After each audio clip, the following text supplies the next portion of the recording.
তোমার পার্টনারের প্রতি তোমার ভালোবাসা দিন দিন বেড়েই চলেছে, আর তার দিক থেকে তোমার প্রতি ভালোবাসা দিন দিন কমে যাচ্ছে। তুমি আপ্রাণ চেষ্টা করছো তাকে ভালোবাসা দিয়ে ভরিয়ে রাখার, তাকে সুখী করার, কিন্তু তুমি তাকে কিছুতেই সুখী করতেই পারছো না। কেমন লাগে বলো?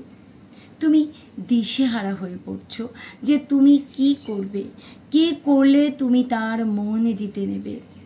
আজকে আমি রিভার্স সাইকোলজি ইউজ করে তোমাদের এই ভালোবাসাটাকে একেবারে উল্টে দেব। মানে এই যে তোমার পার্টনার তোমাকে ভালোবাসছে না, তোমার দিক থেকে এই ভালোবাসাটা বেশি দেখাচ্ছ, ঠিক এর উল্টো ঘটনাটা ঘটবে। মানে সে তোমাকে ভালোবাসার জন্য ব্যাকুল হয়ে যাবে। তখন তুমি কি করবে সেটা তো তোমার অপশান রইলই। শুরুতেই আমি বলবো রিভার্স সাইকোলজি আসলে কি। রিভার্স মানে উল্টো। যে কোনো অনুভূতির উল্টো প্রতিক্রিয়াটাকেই রিভার্স সাইকোলজি বলা হয়।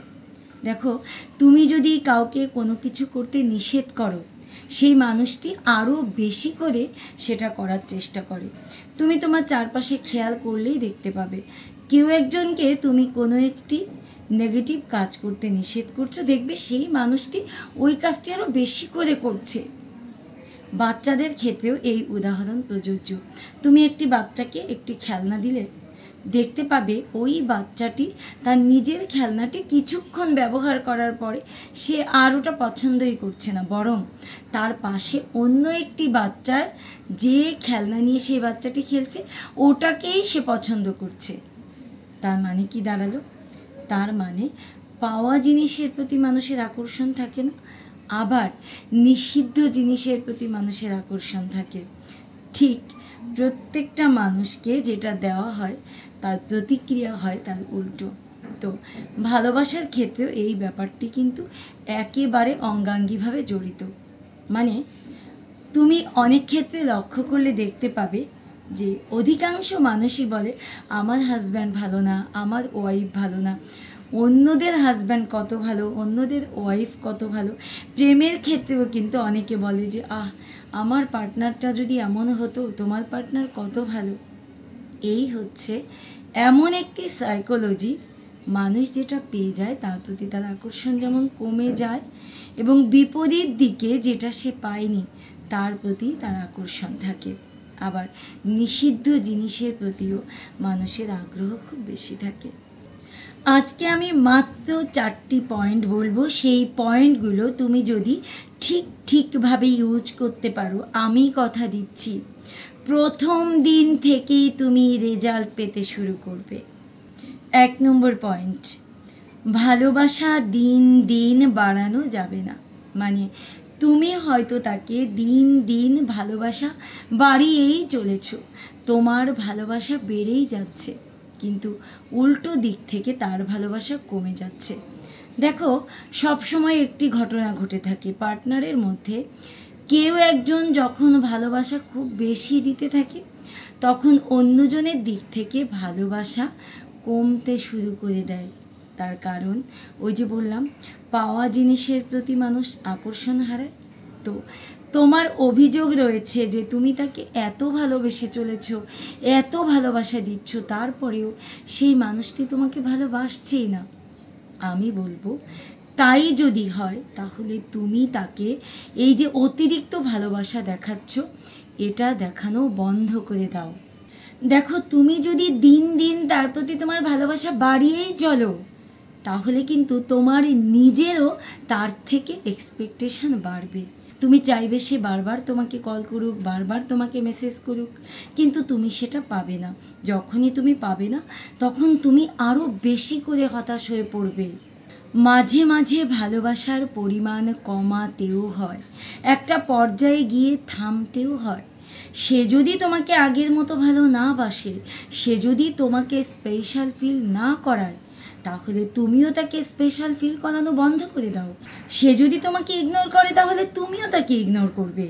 একটি কথা মনে রাখবে, রিলেশনশিপে সেম গিভ অ্যান্ড টেক হতে হবে। মানে দুজনের দিক থেকে দেওয়া নেওয়াটা, মানে ভালোবাসার দেওয়া নেওয়াটা সমান হতে হবে। এই ব্যালেন্স যদি সম্পর্কের মধ্যে না থাকে তাহলে সেই সম্পর্ক একেবারে শেষের দিকে চলে গেছে। 2 নম্বর পয়েন্ট, নিজেকে এতটাও ছোট করো না যে সে তোমাকে অবহেলা করতে পারে। দেখো, যে কোনো সম্পর্কে শুরুর দিকটা মানে হানিমুন ফেজটা কিন্তু খুব চমৎকার হয়, দুর্দান্ত হয়, কিন্তু দিন দিন সেই আবেগ, সেই আকর্ষণ কমতে থাকে। তো তুমি যদি এমন করো যে নিজের স্বপ্ন, নিজের ভালো মন্দ, নিজের আশা আকাঙ্ক্ষা বাদ দিয়ে তারটাকেই বেশি গুরুত্ব দিয়ে দেখো, তাকেই প্রায়োরিটি দাও, যে নিজেকে তুমি অবহেলা করছো অথচ তাকে তুমি খুব বেশি গুরুত্ব দিচ্ছ, তাহলে কি হবে? সে কিন্তু তোমাকে গুরুত্বহীন মনে করবে। তোমারও স্বপ্ন আছে, তোমারও ভালো লাগা মন্দ লাগা আছে, তুমি সেগুলো নিয়ে না ভেবে ওর দিকে ফোকাস করে বসে আছো। তুমি ওর থেকে একটু সময় পাওয়ার জন্য ব্যাকুল হয়ে উঠেছো। তোমার কি কাজকর্ম নেই? তুমি ওর থেকে সময় পাওয়ার জন্য এতটা ব্যাকুল কেন হয়েছো? তুমি মজার কোনো খাবার খাচ্ছ, তুমি ভাবছো আহারে এই খাবারটা ওকে খাওয়াতে পারলে খুব ভালো হতো, ও কত পছন্দ করে। ও কি ভাবছে? তোমাকে নিয়ে কি ও ভাবছে?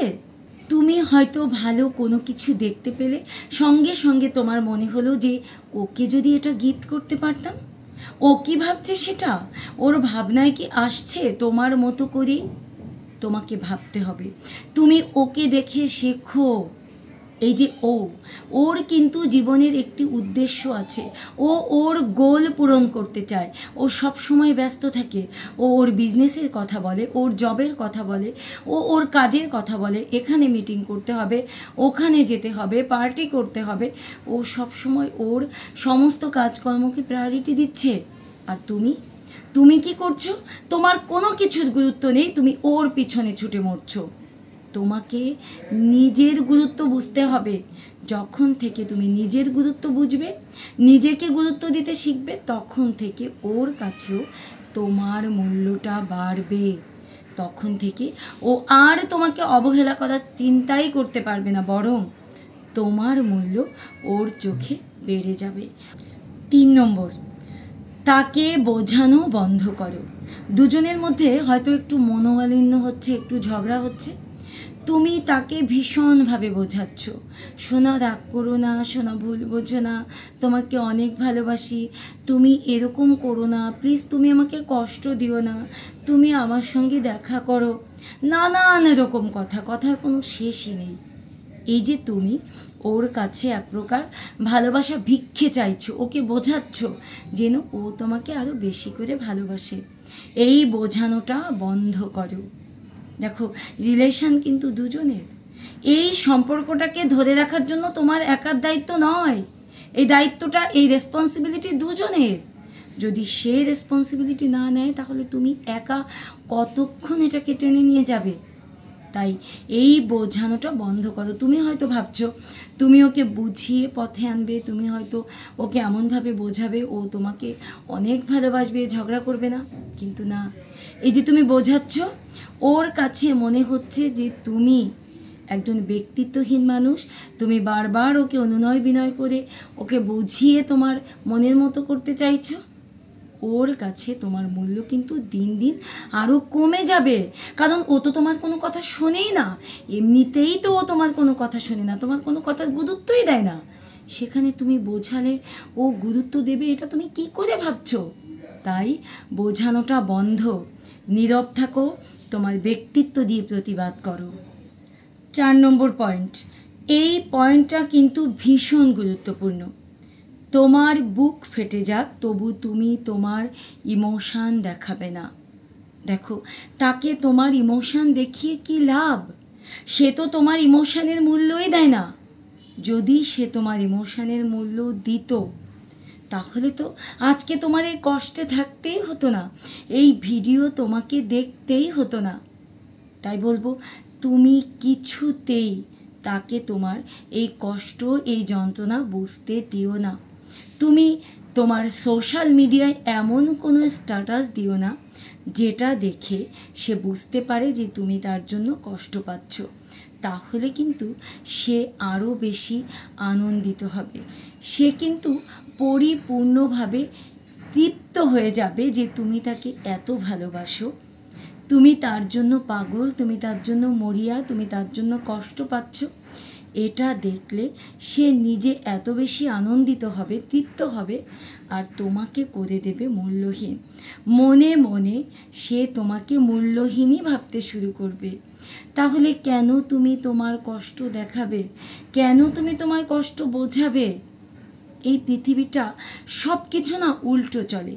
ওই যে আমি রিভার্স সাইকোলজির কথা বলেছিলাম। তাই এখন থেকে তুমি তাকে যে ভালোবাসাটা দেখাচ্ছিলে সেটা না দেখিয়ে উল্টোটা করবে।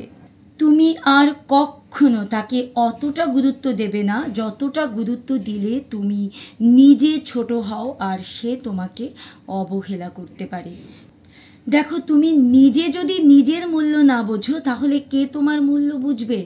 তাই তোমার আগে নিজের গুরুত্ব বুঝতে হবে, নিজেকে মূল্য দিতে হবে। তাহলে সেই মানুষটি বুঝে যাবে যে তোমার মধ্যে এক ধরনের পরিবর্তন এসেছে এবং সেই নতুন তোমার প্রতি সে কিন্তু এক ধরনের আকর্ষণ বোধ করবে এবং তার সাহসী হবে না তোমাকে অবহেলা করার।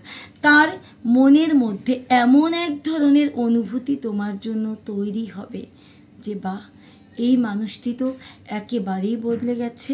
তখন সেই তোমার প্রতি তার অন্য রকম একটি আকর্ষণ কাজ করবে। তুমি আজকে আমার দেওয়া এই টিপসগুলো কাজে লাগিয়েই দেখো না, পর দিন থেকেই তুমি রেজাল্ট পেতে শুরু করবে। রেজাল্ট শুরু হয়ে যাবে এবং কোনো একটা সময় গিয়ে সে পরিপূর্ণভাবে তোমার প্রতি দুর্বল হয়ে পড়বে। আজকে সে যে তোমাকে ইগনোর করছে, অবহেলা করছে, সে উল্টো তোমাকেই সময় দেওয়ার জন্য ব্যাকুল হয়ে যাবে।